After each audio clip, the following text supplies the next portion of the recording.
Karena Alkitab tidak memberi ruang sama sekali, sehingga kita nggak perlu mempercakapkannya sebenarnya. Dengan kata lain, kita jawabannya firm, tegas gitu loh. Bahwa ya tidak boleh mendoakan orang mati. Udah mati udah selesai. Nasib kita ditentukan selama kita hidup. Kalau udah mati sudah selesai gitu loh. 3, 2, 1, ngobrolin pesona Injil yuk setiap hari. Oke, mantap brother, ketemu lagi kita di acara ngopi Igreja Christ Community. Yes. Mantap ya. Brother, ada satu topik yang Lagi viral ya. ya lagi viral, tapi sebenarnya sudah sejak lama itu menjadi pertanyaan. Atau perdebatan. Dan pada akhirnya jadi perdebatan. Ya, tentang mendoakan orang mati. Yes. Nah, sebelum kita jauh berbicara, ngobrol-ngobrol tentang itu, brother menjelaskan dari sisi biblikal dan sejarahnya mungkin. Coba kita lihat dulu video yang akan ditayangkan ini. Singkat ya. Orang mati atau orang yang sudah meninggal ya? Apakah kita sebagai orang yang masih hidup boleh mensyafatkan atau mendoakan mereka yang sudah meninggal? Boleh nggak sih kita mendoakan orang yang sudah meninggal? Yang pertama, doa itu dipahami sebagai apa dulu? Kita kan ketika kita mati, relasi itu tidak pernah terputus. Cinta, kasih itu nggak pernah terputus. Semuanya nanti akan dituai di dalam pengadilan Tuhan. Tetapi, boleh nggak sih kita mendoakan orang mati? Mendoakan orang mati itu tujuannya untuk apa? Kalau kita mendoakan mereka karena kasih kita, misalnya saya punya orang tua, mereka meninggal. Saya mendoakan mereka untuk apa? Keselamatan mereka ya tergantung iman mereka kepada Tuhan. Tapi kalau saya mendoakan mereka kepada Tuhan, itu bukan berarti doa saya punya kuasa untuk membuat mereka dari surga ke neraka, dari neraka ke surga. Itu nggak bisa. Jadi kalau kita mendoakan orang mati, doa kita itu tetap kepada Allah, memohon kepada Allah agar Allah membimbing dan menuntun jiwa mereka yang telah mati ini. Itu doa kita. Ya doa, namanya juga doa itu kan pengharapan kita kepada Allah. Masalah Allah mendengarkan atau tidak, masalah Allah mengabulkan atau tidak, itu sebaik-baiknya adalah keputusan Tuhan. Jadi mendoakan orang mati itu tidak salah. Nah, kalau lihat dari video ini brother, Yes. bagaimana sang pembicara menyatakan ya sah-sah saja mendoakan orang mati, gitu ya.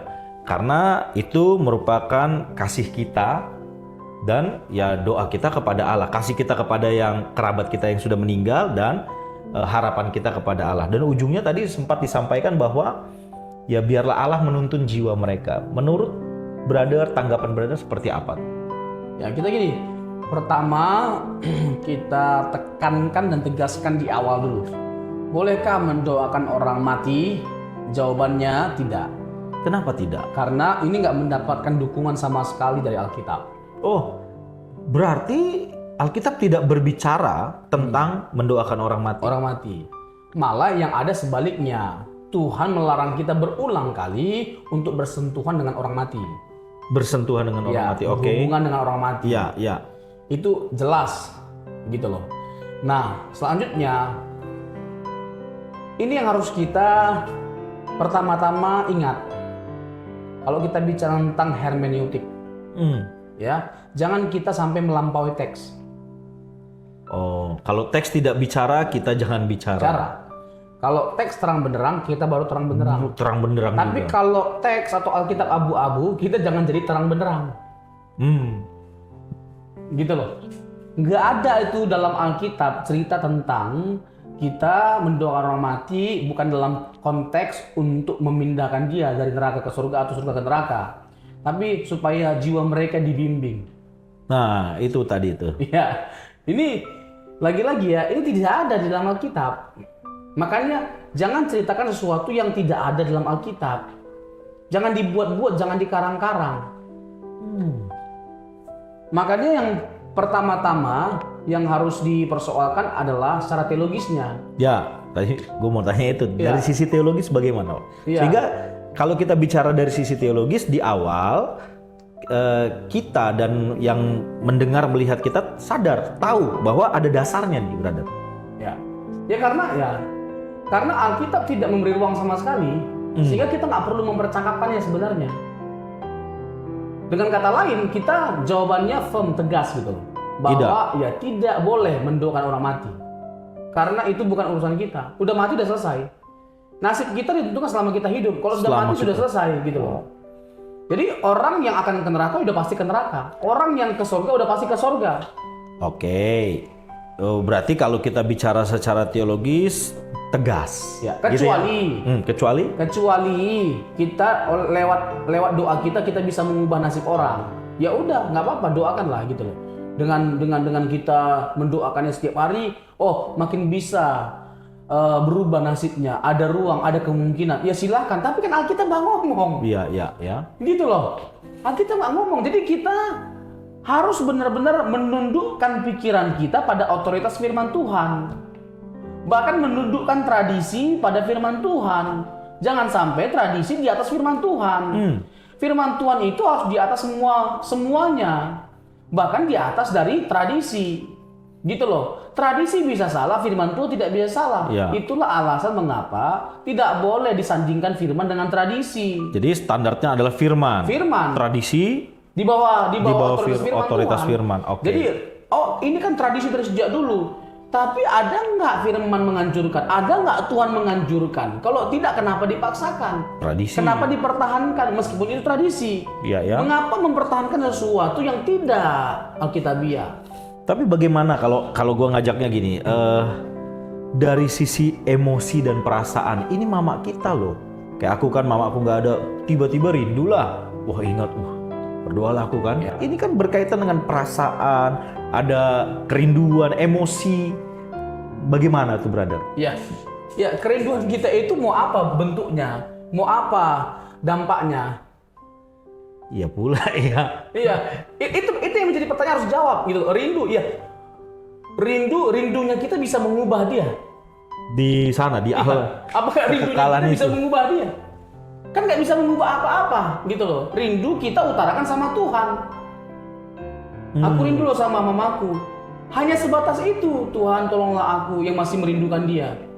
Bukannya aku tidak mau mengikhlaskan dia. Kayak lagunya Anmes. Bukannya diri ini tak terima kenyataan. Nyanyi dia. Hati ini hanya rindu. Jadi hati ini rindu nggak jadi masalah ya, rindu lah. Rindu ya, perasaan. Kita ditinggalkan oleh orang yang kita kasihi dengan segala kenangan. Bisa rindu nggak bisa rindu. Bisa ya. Tapi jangan rindunya kita itu jadi alasan untuk kita membenarkan bahwa doa kita itu akan berguna, bermanfaat untuk dia supaya dia dituntun sama Tuhan. Dan kita membangun ajaran di atas itu, nggak bisa ya. Pengalaman pribadi kita yang rindu itu. Disitulah kelemahan kita. Bangun doktrin teologi itu harus berdasarkan Alkitab, bukan pengalaman pribadi, bukan berdasarkan kerinduan. Nah jadi sebenarnya doa untuk orang yang sudah mati ini berfaedah kepada mereka kah yang sudah mati? Atau justru kepada kita, penguatan bagi kita yang masih hidup? Satu, kita nggak pernah diajarkan untuk mendoakan orang mati. Satu. Kedua, tidak pernah diajarkan orang mati mendoakan kita yang hidup. Itu itu dua hal yang bertentangan dengan firman Tuhan. Ada yang melakukan tradisi itu. Tapi kalau kita sepakat Alkitab yang menjadi evaluator, yang mengevaluasi, maka nggak perlu kita melakukan hal itu. Karena apa? Nasib mereka itu sudah Tuhan tentukan. Ketika mereka mati ya udah selesai. Nggak bisa dengan doa kita mengubah nasib mereka. Siapa kita? Ya, nasib kita itu ditentukan oleh Kristus yang mati dan bangkit. Walaupun nih brother ya, walaupun kita mengedepankan sisi kasihnya Tuhan, biarlah Tuhan membimbing mereka, jiwa mereka. Ya. Kan kita mengedepankan sisi kasihnya Tuhan. Ya. Dan hak kita berdoa kepada Tuhan, dan hak Tuhan menjawab doa kita. Itu bagaimana? Dan selama dia hidup, lah perhitungan kasih Tuhan, renungan kasih Tuhan. Selama dia hidup, renungkan Injil. Selama kita hidup, baik-baiklah datanglah sama Tuhan, sungguh-sungguhlah sama Tuhan. Kalau selama kita hidup kita nggak sungguh-sungguh sama Tuhan, dari manalah jalannya tiba-tiba kita mati kita sungguh-sungguh sama Tuhan? Jadi kalau kita melihat kerabat kita, keluarga kita ada yang belum bertobat, katakanlah begitu, doakanlah dia selagi masih hidup, begitu. Ya dong. Iyalah. Jadi kita mengharapkan Tuhan membimbing jiwanya selagi mereka masih hidup. Ya. Kalau bahasaku ada lagi, selama hayat masih di kandung badan. Iya. Jadi selama mereka masih hidup ini, Ya itulah all out-nya kita, gitu loh. Disitulah kita menginjili, Iya, kita datangi orang tua kita perhatikan, menunjukkan kasih kita. tunjukkan kasih kita, perhatian kita, kerja keras kita untuk membahagiakan mereka. Kita doakan mereka, beritakan tentang Yesus yang mati, yang bangkit, belas kasihannya, kasihnya, yang dia datang rela menyelamatkan kita dengan mati dan bangkit pada akhirnya. Beritakan di situ selama dia hidup. Iya. Gitu loh. Iya, iya. Memang kalau bicara tradisi ini agak lucu-lucu memang. Iya. Dari sisi orang Kristen juga. Karena tradisi, kalau ada yang meninggal, taruh Alkitab di peti. Selama hidup nggak pernah baca kitab. Iya. Dari mana jangan tiba-tiba dibaca kita? Tapi itu tradisi kan? Iya. Dipelihara lah terus turun-temurun. Nah, Gitu lah. Itu memang tradisi ya. iya, kadang-kadang kan kita gimana lah, kayak gitulah. Ya, sebab kan ada fenomenanya tuh. Jadi berantem pendeta dengan huria atau jemaatnya. Nggak mau pendetanya menguburkan kalau masih tetap dibuat Alkitab Di dalam peti. Ya gini loh, secara teologis udah pastilah kita tolak. Ya, dengan banyak alasan. Ya waktu dia hidup aja nggak dibaca, apalagi dia mati. Ya. Bagaimana mungkin kita mengharapkan dia membaca itu dia sudah mati? Ya, kitab suci itu hanya berguna untuk orang yang masih hidup. Kasih aja lah sama yang bandel-bandel itu, biar berubah dia. Dijual, Ya kan? Iya. dijual. Akan lebih bernilai atau bermanfaat gitu. Bermanfaat ya. Iya, gitu. Secara praktisnya. Tapi gini, secara etisnya ya udahlah. Begitulah pemahaman dia. Tapi itu untuk yang tradisi taruh Alkitab di peti. Ya maksudnya jangan sampai kita lalai mengabaikan tugas kita sebagai pendeta. Kuburkan aja. Ya, maksudnya sisi itu ya, ya paham. Jadi jangan sampai justru kedewasaan kita dari sikap kita juga harus terlihat. Kasih kita harus terlihat dari sikap kita. Ya udahlah, aku tidak membenarkan pandanganmu. Tapi sebentar nih brother nih. Untuk yang meletakkan Alkitab di peti, brother melunak nih. Maksudnya masih buka. Oke lah, karena Tidak membenarkan. Jadi oke, iya, aku lakukan. tapi melunak nih, kan melunak nih. Tapi untuk yang mendoakan orang mati, brother strict tadi, enggak gitu. Enggak, kalau mau ditanya pertanyaannya boleh nggak? Nggak boleh. Iya, iya. Kita itu juga nggak boleh. Oh strict juga ya? Itu juga nggak Iya, boleh iya. dong. Ngapain gitu loh? Tapi tradisinya dijalani nih brother. Nah, tugas kita sebagai pendeta, gitu loh, untuk menguburkan orang mati. Ya udah nggak jadi masalah, tunaikan aja tugas itu, kan beda. Oke. Menguburkannya. Tapi pandangan dia bahwa ini orang yang mati nanti bisa baca Alkitab, nanti biar ada temannya kitab suci ini. Iya. Itu Menjaga-jaga nggak- dia. Iya, itu nggak ada itu. Nggak ada ya? Iya.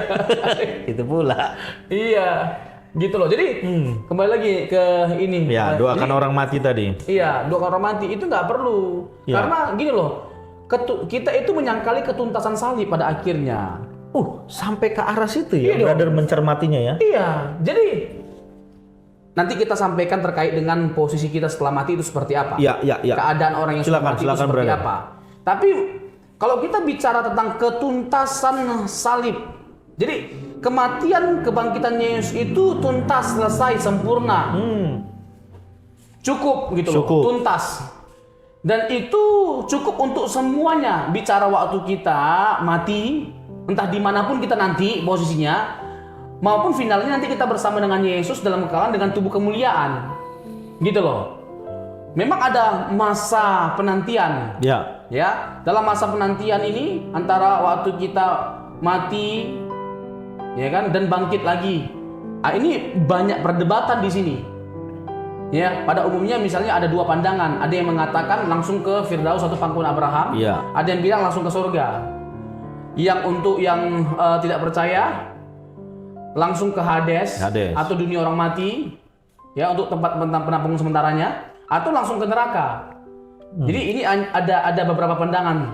Kalau untuk surga misalnya, ya, untuk surga, ya ini bisa masuknya ke Firdaus, misalnya 2 Korintus pasal 12. Oke.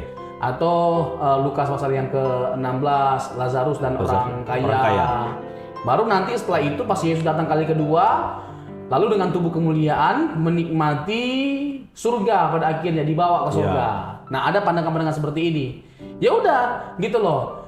Ini adalah pandangan bagaimana keadaan orang ketika sudah mati. Gitu loh. Ini ada masa-masa penantian. atau langsung di surga, tapi tetap menantikan tubuh kemuliaan ketika Tuhan Yesus datang kali kedua. Ya. Tapi manapun di antara yang ini, ya kita Teks-teks sama itu, kita sama-sama mengakui bahwa doa kita atau apapun nggak akan mengubah keadaan ini gitu loh. Itu ya. Nggak akan mengubah keadaan ini. Karena nasib kita sudah ditentukan oleh Tuhan yang mati dan bangkit itu ketika kita sudah mati. Baik yang percaya masuk surga, udah pasti. Maupun yang tidak percaya pasti masuk neraka. Nggak akan mengubah gitu loh. Jadi, inilah finalitas salib Kristus. ya, ini Ya. finalitas salib Kristus. Ketuntasan salib itu, kecukupan salib itu. Jadi salib Kristus itu cukup untuk semuanya ini, menggaransi semuanya ini. Jadi jangan ditambah plus doa kita yang masih hidup. Supaya nanti jiwanya dituntun, dibimbing apa segala macam. Ya. Nggak perlu. Ternyata itu hanya menjawab perasaan-perasaan kita ya. Iya, itu kan perasaan kita Yang masih hidup. Seakan-akan Ya, gitu loh. ya. Dia yang mati itu akan menjadi terasa lebih nyaman dengan adanya doa-doa yang kita naikkan sama Tuhan. Nggak ada itu. Ketuntasan salib semuanya udah berbicara. Jadi salib Kristus itu bukan hanya tuntas, tapi selesai dan sempurna. Gitu loh.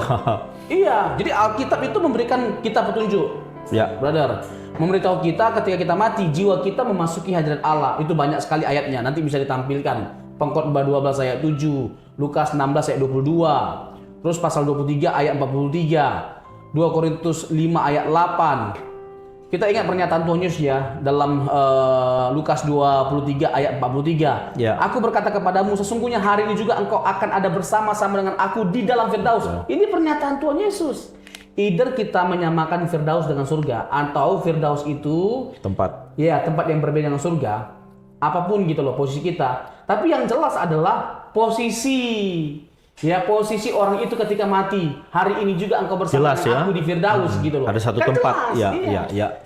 Nah, apakah menjadi berubah, bertambah jadi lebih baik nanti jadi Firdausnya waktu kita doakan?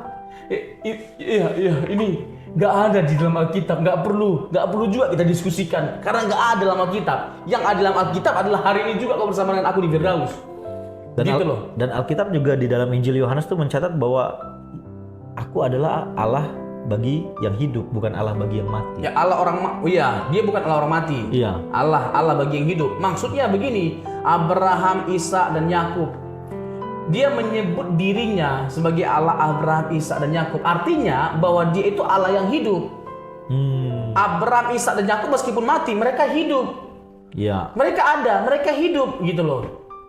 Jadi suatu waktu ketika Yesus bangkit dari kematian, orang kudus itu ikut bangkit juga. Ikut bangkit. Termasuk orang kudus dalam perjanjian lama. Nah, orang-orang kudus itu disebut kudus ketika mereka masih hidup di dunia dalam sepak terjang kehidupannya. Ya, mereka dari sisi teologis dianggap sebagai orang-orang yang pertama mengecap dampak dari kebangkitan Yesus. Ya. Kemenangan Yesus atas maut pada waktu itu gitu loh. Ya. Udah jelas kan dibawa gitu loh. Terus jangan lagi doa kita ditambahkan, perlu ditambah. Aduh, ini kayak seakan-akan tidak sempurna karya penyaliban Yesus itu. Nggak tuntas, nggak cukup jadinya. Jadi kalau kita melihat praktek-praktek seperti itu dilakukan oleh jemaat, katakanlah seperti itu ya. Apalah gereja, treatment apa yang diberikan gereja kepada jemaat? Gereja harus berbuat apa? Nggak bisa tidak gitu loh. Gereja harus menyuarakan yang benar. Bagaimana teks-teks alam Alkitab itu diberikan tafsiran yang benar, pemahamannya benar, hermeneutika bermain di sini. Nah. Misalnya gini lah, ini salah satu ayat yang sering disalah tafsirkan. 1 Petrus pasal yang ketiga ayat 18 dan 19 dikatakan demikian. Sebab juga Kristus telah mati sekali untuk segala dosa kita. Ia yang benar untuk orang yang tidak benar, supaya ia membawa kita kepada Allah. Ia yang telah dibunuh dalam keadaannya sebagai manusia, tetapi yang telah dibangkitkan menurut roh, dan dalam roh itu juga ia pergi memberitakan Injil kepada roh-roh yang di dalam penjara. Memberitakan Injil, ya kan, keruzo, artinya memproklamirkan maksudnya dialah Tuhan, dialah pemenang atas kuasa maut. Oh, dulu ini ada yang ramai ya, penginjilan orang mati. Andreas Samudra kalau nggak salah. Ya. Jadi Ya, karena menyalahpahami ayat ini, seakan-akan orang yang mati itu bisa berubah nasibnya. Ya, Dengan ya. diinjili, mereka masih punya kesempatan. Kan jadi kacau. Nah, ternyata bahasa aslinya bukan memberitakan Injil, tapi memproklamirkan bahwa Yesus itu yang berkuasa atas maut. Dan Dia pada yang hari dijanjikan ketiga, itu iya, ya. pada hari ketiga dia bangkit dari kematian. 1 Korintus pasal yang ke-15 ayat 3 sampai ayat yang ke-5, Iya. bahwa sesuai dengan kitab suci gitu loh. Bahwa Yesus mati dan sesuai dengan kitab suci pada hari ketiga dia bangkit dari kematian. Di 1 Korintus pasal yang ke-15, hai maut di manakah sengatmu? Tuhan Yesus serukan bagaimana dia lebih besar daripada kuasa maut itu. Jadi memproklamirkan gitu loh. Nah, berarti Kepada dunia maut, alam maut, bahwa dia berkuasa, lebih besar dia daripada kuasa maut itu sendiri. kesalahan tafsir terhadap satu teks akan menghadirkan Kesesatan lah. kesesatan, salah ajar kan begitu. Dan kesalahan tindakan pada akhirnya. Nah, itulah sesat tindakan ya. Iya. Nah itu Nah, yang ini dia kita- berarti gereja harus concern benar-benar mengajar jemaat. Ya kan? Nah iya. Nah terus yang kedua, ini nggak kalah penting juga. Kita membahas yang begini-begini bukan tujuannya pansos sama sekali enggak. Yang salah itu harus diluruskan. Fokus kita justru di situ. Yang salah itu diluruskan. Kita bukan mau menang-menangan sendiri atau merasa diri benar. Kalau yang kita sampaikan ini juga salah, silakan dikritisi. Silakan untuk dievaluasi. Kita juga terbuka. Terbuka ya, luar biasa. Kalau ada misalnya yang mau mengkritisi kita, menganggap bahwa yang kita sampaikan ini salah atau tidak benar, ya silakan gitu loh. Secara teologis, secara akademis, Ya, ya. gitu loh. Jadi berkelas gitu loh sifat bantahan yang ada itu. Jadi ini bukan hanya sekedar kita yang lagi viral kita bahas apa segala macam lalu kita naik, enggak sama sekali lah. Dan kita bukan seperti itu orangnya. Ya. Tapi kita terbeban untuk membuktikan apa yang kita pandang itu benar. Yang kita pandang benar itu ya seperti ini gitu loh. Alkitab tidak pernah mengajarkan Ya. untuk mendoakan orang mati. So, jangan. Yang ada adalah Tuhan melarang untuk kita bersentuhan dengan orang atau dunia orang mati. Itu yang benar. yes. Gitu loh. Nggak mungkin tanpa tujuan dan maksud. Gitu loh. Karena apa? Orang mati itu udah selesai. Sama seperti yang waktu Lukas pasal yang ke-16 orang kaya Lazarus itu ya. Suruhlah Lazarus, ya kan? Orang kaya. Bayangin, udah mati pun dia masih ngebosi. Bayangin, ya kan? Apa kata Naturnya Tuhan? nggak bisa hilang. Iya, apa kata Tuhan? Ada Taurat kok, ada Taurat. Ada nabi-nabi. Iya, ada Taurat. Ya udah, gitu loh. Kalau Taurat aja nggak didengarkan sama mereka, Firman Tuhan nggak didengarkan sama mereka, ya termasuk orang yang sudah mati bangkit pun nggak didengarkan sama mereka. Gitu loh, makanya waktu dia hidup beritakan Injil. Gitu loh. Wah. Disitulah kita mati-mati memberitakan Injil. Disitulah kita mati-matian mengasihi, ya, menunjukkan kasih kita kepada orang tua kita. Kepada siapapun ya, kerabat kepada dia. kita ya. Iya. Semua ya. Wah. Kalau dia jahat luar biasa, di situ kamu mati-mati berdoa, berpuasa. Ya, ya. Gitu loh. Nah kalau hanya tidak rindu, ya kan, aduh gimana doa aku rindu berat nih sama orang tua aku, utarakan sama Tuhan. Tuhan, kayak bahasa lagu Anmes tadi, bukan ya diri ini tak terima kenyataan, bukan, tapi memang rindu. Gak usah nyanyi lagi udah. Ya kalau bicara rindu misalnya, saya kan kehilangan abang saya yang saya kasihi. Ya. Rindu banget. Kan lagi harinya beda Iya. 1 hari ya. Hanya 1 hari beda, mama meninggal sama abangku meninggal. Tapi bisa nggak dengan jujur kita mengakui bahwa kita rindu banget gitu loh Ya, sama mereka? betul. Sangat rindu. Rindu. Saya sangat rindu, nggak bisa bahkan digambarkan dengan kata-kata rindunya saya. Tapi apa yang menjadi penghiburan bagi kita orang Kristen? Apa yang menjadi penghiburan? Nanti kita ketemu lagi lah. Kita ketemu lagi sama abang-abang aku, Itulah sama pengharapan Inang. ya, itu Iya, pengharapan kita ketemu kita ya. lagi. Tinggal tunggu waktu aja. Iya, Yang penting kita perlu pastikan adalah kita di dalam Kristus. Nah, Karena ini tidak ada dia. lagi penghukuman bagi orang yang sudah dalam Kristus. Roma 8 ayat 1. Itu jelas. Dan kehidupan kita sekarang, kehidupan benar kita sekarang, kehidupan kudus kita sekarang di dalam Kristus, itu merupakan wujud kasih kita kepada mereka. Iya, gitu Kan loh. gitu ya? Iya. Jadi Wow. kalau kita bicara tentang sorga, Yesus adalah pemilik sorga. Ya. Pastikan bahwa kita hidup dalam Dia. Udah digaransi keselamatan kita oleh Tuhan Amin. Yesus. Amin. Kalau bicara tentang neraka, oh di mana ya posisi neraka itu, ya kan? Ya itu nggak perlu kita persoalkan. Kalau bahasa John Chrysostom, jangan pertanyakan di mana tempatnya, tapi bagaimana cara menghindarinya. Wow. Datang kepada Yesus. Bukan John Fernando ya. John Kristus itu Wah. Samosir. Jadi ini pembahasan nampaknya sederhana, tapi ini menjadi tradisi yang dipelihara. Tapi ternyata Alkitab, kita tahu sekarang Alkitab tak berbicara tentang itu. Tempatkan Alkitab di atas segalanya. Di atas segalanya ya. Ya, jadi pikiran kita harus tunduk pada otoritas Alkitab. Amin. Jangan sampai sebaliknya. Kita harus menyesuaikan pikiran kita dengan Injil.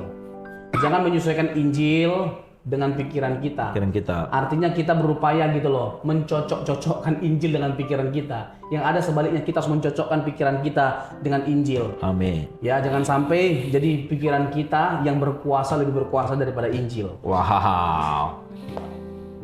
Jadi Bapak Ibu, jemaat Tuhan, kita harus mengasihi kerabat kita ketika mereka masih hidup. Doakan, beritakan Injil selama masih ada kesempatan, selama hayat masih di kandung badan. Sekian acara kita Ngopi Igrea Christ Community. Tuhan Yesus memberkati. Mantap, brother. Mantap.